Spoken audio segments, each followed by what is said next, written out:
Well, hello everyone. We're here again at the 5 Milton Edgewood Chamber of Commerce, and we are live doing another candidate Facebook live interview. And today I'm joined by Elizabeth Thompson with the Chamber. She's on the Chamber board, and she's also our Government Affairs Committee Chair. I have to remember to put the microphone up here. I'm forgetting that already.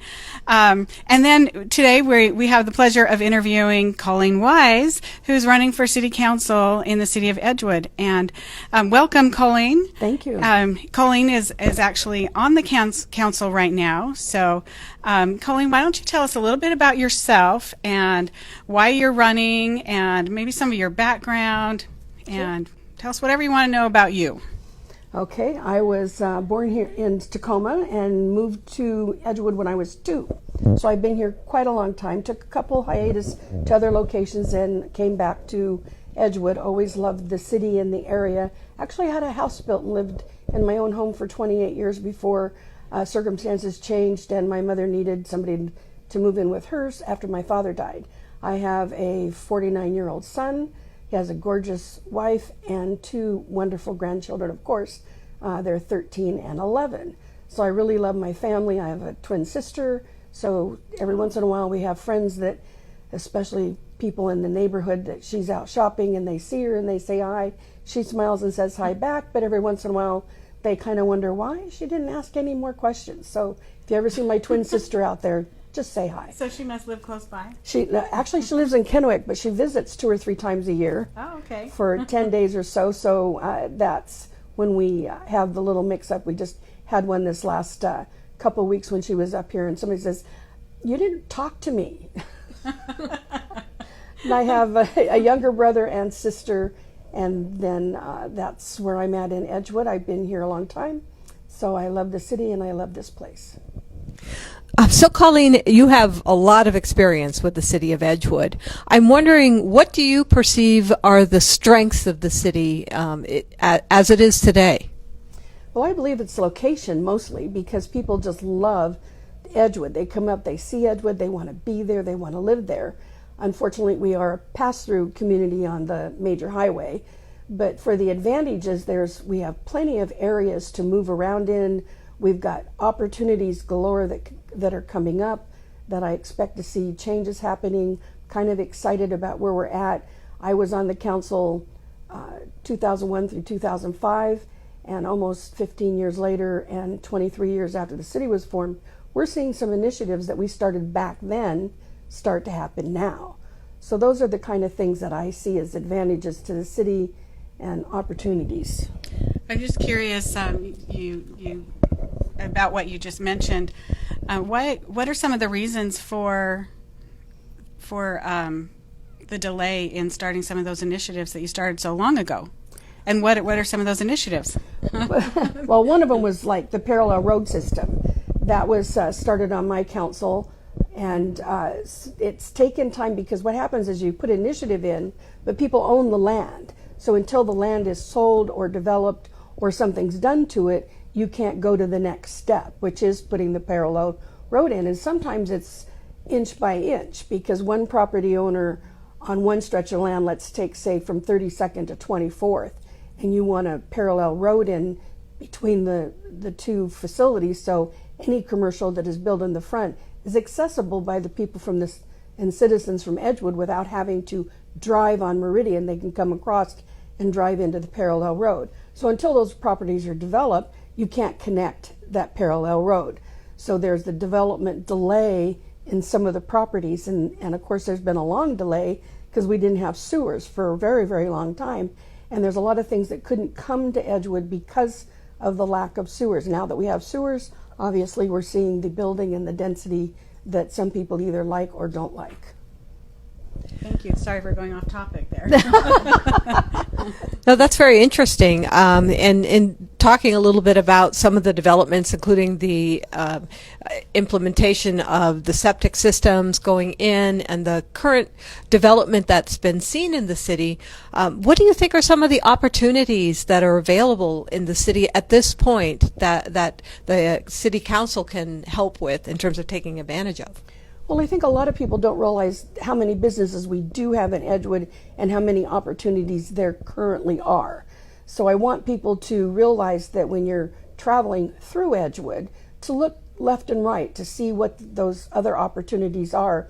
We've got some great new little businesses that would love their business, and people say they want these kind of businesses. Maybe not, they're not as large as we'd like them to be, so we don't have a sit-down restaurant and we don't have a grocery store, Safeways in Milton. Some of those are the things that are people asking for. So we have found that it's a population issue. And people say, oh, there's plenty of people in Edgewood. Well, not according to the commercial development or real estate people. We're way down on that sort of thing. So I think the opportunities in Edgewood are enormous and amazing, and I can't wait to see how that's all going to come to fruition as we develop our process, and how the city is trying to help make that happen with codes. We just did an interim zoning process to hold things up so we could look at it again, because something happened in 2015. I wasn't on the council at that time, and some things have happened, and just recently they changed something else, and so we haven't seen the development under the new code. That was done before I was on the council. So I'm seeing the progression, and we're allowing something to happen to see how it will look under the new regulation, because if you don't know how it's going to work, sometimes you don't know if it's good or bad. We think it's great. However, the outcome is always somewhat different than you expect. We shall see. Well, and also there's the impact of the Growth Management Act on Edgewood, which I don't think is always that well understood. Certain growth is mandated and is required, because whether we see ourselves as country, the fact of the matter is we are an outlying area from a major city, and that does impact development. How do you feel that people can come to an understanding of what that actually means for the city of Edgewood? Well, I don't think citizens really understand the Growth Management Act, and oftentimes a lot of city people don't understand it either. It's very difficult. It's a very complex piece of legislation. I know we worked on it when I was on the council previously, and had constant sending it to Olympia to be approved. They'd send it back and say we didn't do enough, or we'd send it back after we tweaked it a little bit. That's not quite enough. So back and forth until they finally deemed it okay for us to move forward.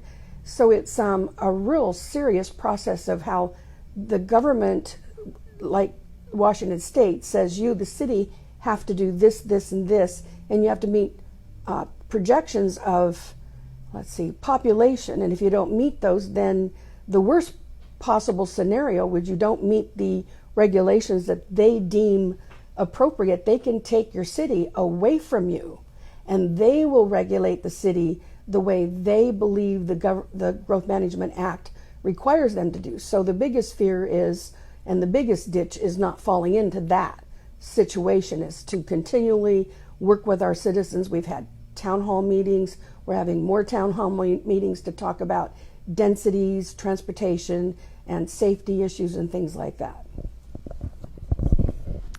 All right, well, I've had the pleasure of serving on the Economic Development Advisory Board with you. Yes. And until recently, when you got put on the city council, and I'm curious, to talk a little bit more about economic development and how you see the future of economic development in the city, and maybe talk a little bit also about the town center plan and how you envision that, how that can go forward. Sure. Well, on the economic development side, and I was pleased to serve with Lora. We chose her as our chair because of her experience here, so was extremely thrilled that she picked that job up. I was disappointed having to leave the board, because I was really enjoying the progression, the conversation, and the excitement of new people on the board that hadn't been around Edgewood and didn't know a lot of the history, which is really helpful because people bring new ideas and thoughts. And of course, our ideas long ago were to bring as much commercial in as possible. That required density. So economic development has been a little bit of a challenge for us, and the town center issue, because town center is split by a major highway. How do we bring that together? We had always dreamed of a regional library on the city property, which would include a coffee shop and other little amenities that would be just perfect for like a small senior center or something for our citizens. That didn't come to fruition. The dream was always to have commercial on Meridian and residential behind that with the parallel road through the middle. That didn't come to fruition quite like we planned. So there's always those economic development issues that are balanced by what the landowner is asking for and the people are asking for. And then don't forget the commercial business. They want to come in, but they have a list of parameters for the property, for the location, and so forth that they have. I just talked to a commercial developer about possibly a Trader Joe's or a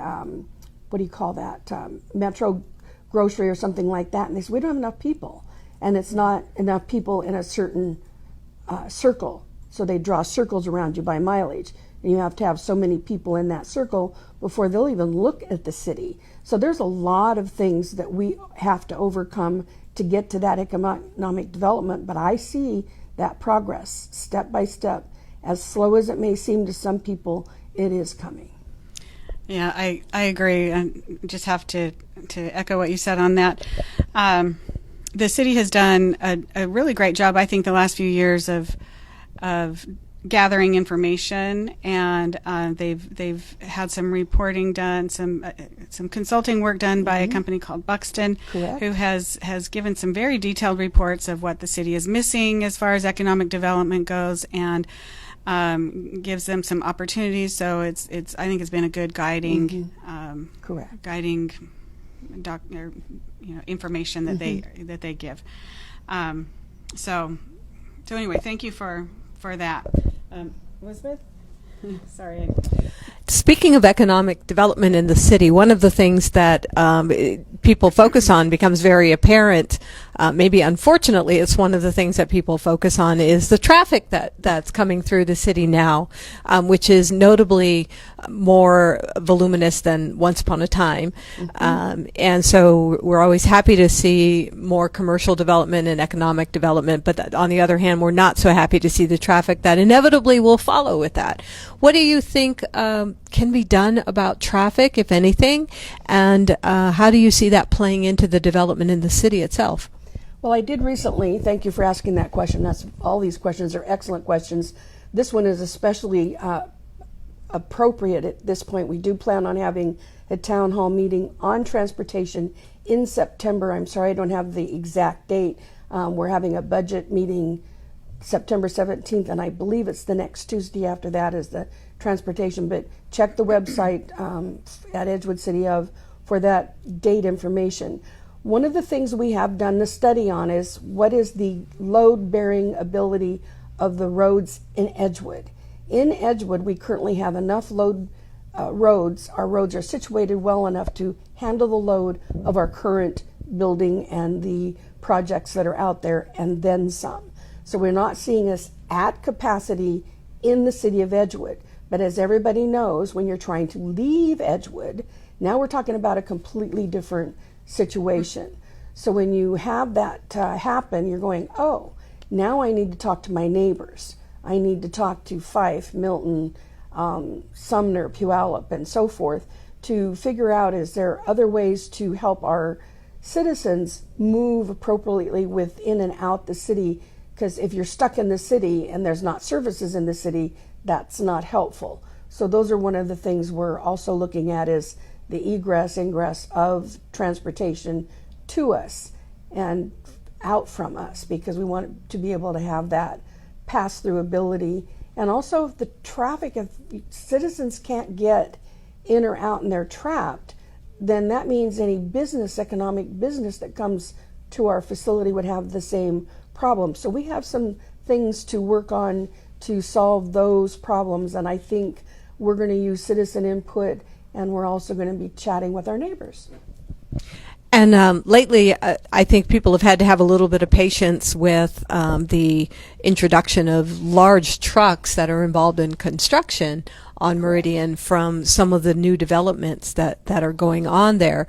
I've noticed a lot of big trucks coming into traffic and out of traffic, and the impact that they're having. Is that something the roads are able to handle, and we're going to get through that fine in the city? As far as I've been told, we have a program that watches our streets so that we see and watch for those kind of damages that come up, because there's a chip seal program that's on a schedule. It's been on a schedule for years. I don't think we've deviated from that schedule 4 years, because we've always had good roads in Edgewood.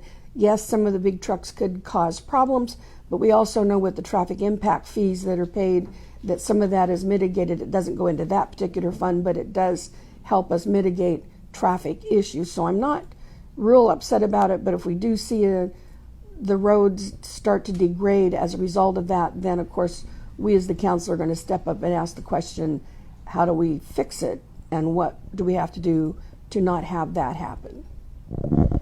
Well, thank you. I know that for me, when I go home, I live in Sumner. When I go home from Edgewood, it takes me longer to get home from Edgewood than it does from Fife. Correct.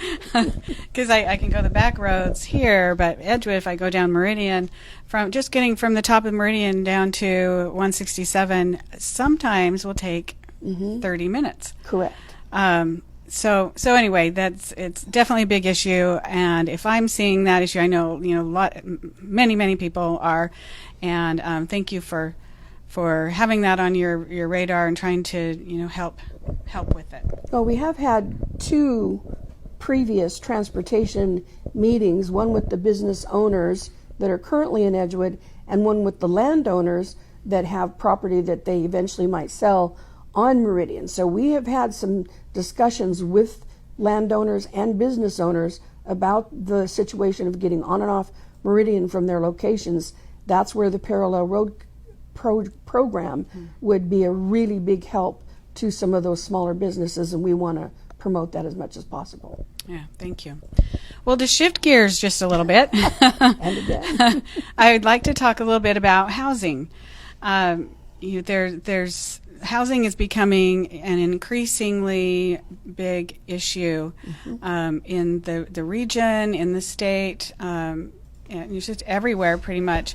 And Edgewood is seeing some of the effects of it with apartment buildings going in, and I want to know, how do you balance the needs of the region, because there's more people who need housing than there are available correct homes or dwellings, places to live.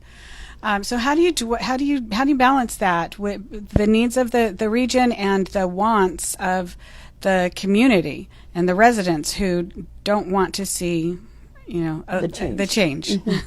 I know that this is so difficult. We actually had a wonderful meeting where we actually used Legos and we laid the maps out and worked with density. So you want the density not to be here.